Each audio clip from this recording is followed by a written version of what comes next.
Hi friends, இன்றைக்கி நம்ம வீடியோவில் மீன் புட்டு எப்படி செய்யலான்னு பார்க்கலாம். அதுக்கு பார்த்திங்கன்னா நான் வந்து கானாங்கழுத்தி மீன் தான் எடுத்திருக்கேன். இப்போ நம்ம ஸ்டீம் பண்ணி எடுக்க போகிறோம். இந்த மாதிரி இட்லி குண்டானில் வச்சு ஸ்டீம் பண்ணிக்கலாம். இப்போ ஸ்டீம் பண்ணியாச்சு.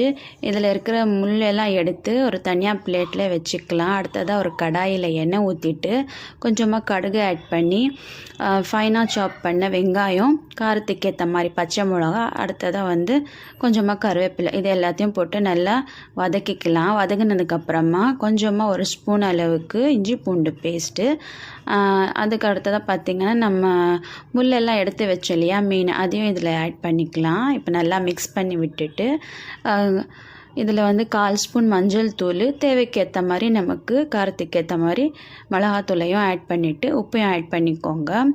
இப்போ நல்லா மிக்ஸ் பண்ணி விட்டுக்கலாம். இதில் வந்து மிளகுத்தூள் கூட ஆட் பண்ணலாம், நல்லாயிருக்கும். இதையும் அதையும் சேர்த்து போட்டோன்னா நல்லாயிருக்கும். இப்போ நல்லா மிக்ஸ் பண்ணி விட்டுட்டு நம்ம இறக்கிடலாம். எப்போவுமே சோறா புட்டு தான் செய்வோம், இந்த மாதிரி செஞ்சு பாருங்கள், நல்லாயிருக்கும்.